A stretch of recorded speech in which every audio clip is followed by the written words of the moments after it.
We are plotting t square against L. But before then, let me tell you the features of the graph that you need to know. First, ensure there is title, very important. Then also write the scale.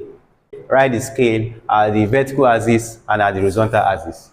Now the scale is 2 centimeters to 1 unit. Write it here.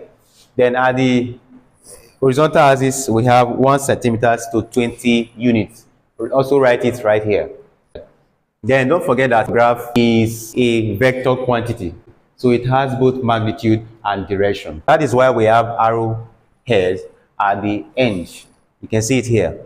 Then also label the graph L axis with the units included and T square axis with the unit also included. So convert it to scale factor.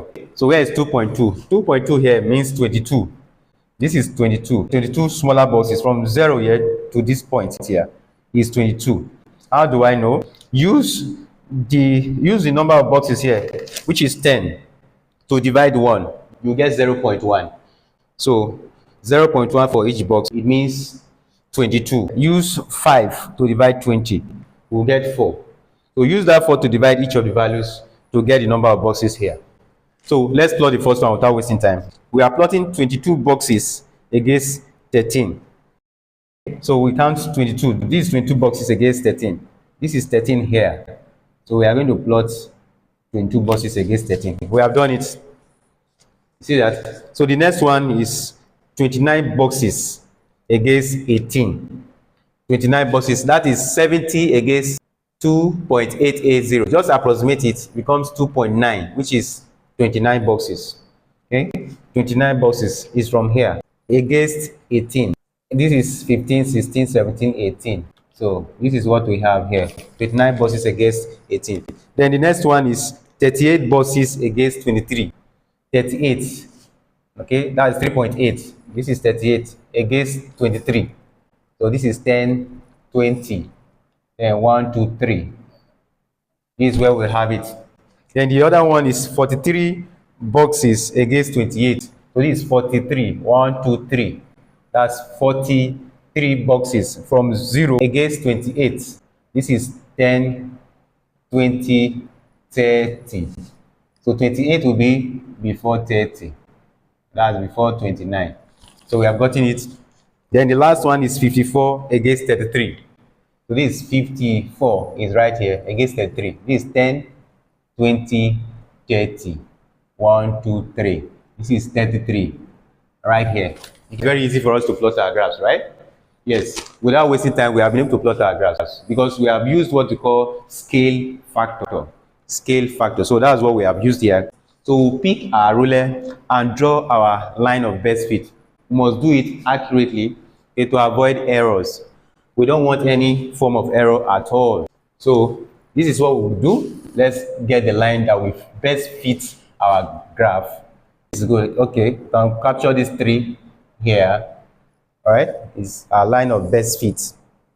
I will explain why it's our line of best fit after drawing it. Just look up and see the line here. Then we'll come down here and complete it. Draw it carefully.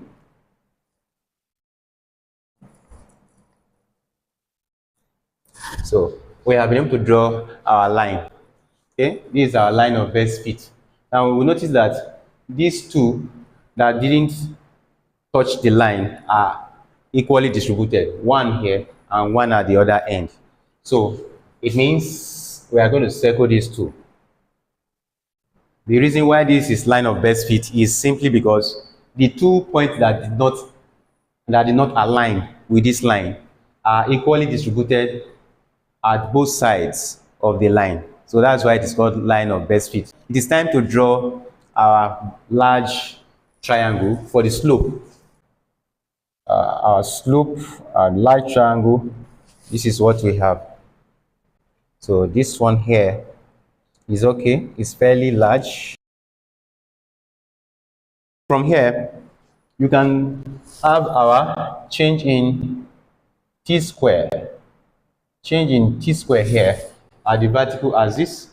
We have change in L. Change in L. That is what we have right here. Now that we are done, we can get our slope without wasting time. So what is slope? Slope is written as slope is equals to change in t square divided by change in L. So, and that gives us t square 2 minus t square 1 divided by L2 minus L1. That is the formula for the slope. Then we can go ahead and substitute without wasting much time. So how do we substitute? Just go, what is our t squared 2? We'll trace it from here, this line here. And that is, so 4.90 minus t squared 1 is 2. That is 2.00 divided by, what is L2? Our L2 is this line here, which is 120. This is 120.0 minus, what is our L1? Our L1 is here. That's after 1. Each of the smaller boxes is 4. So that is 44, 48. That is 48. 48.0. So let's go ahead. 4.9 minus 2 is 2.9. 2.90. Okay, divided by 120 minus 48 is 72. 72.0. So we can get our slope to be 2.90 divided by 72. That gives us 0.04. 0.04. 0.04. Yes, S squared divided by centimeters. If you got value in this video, don't forget to subscribe so you don't miss our next video. And for now, goodbye.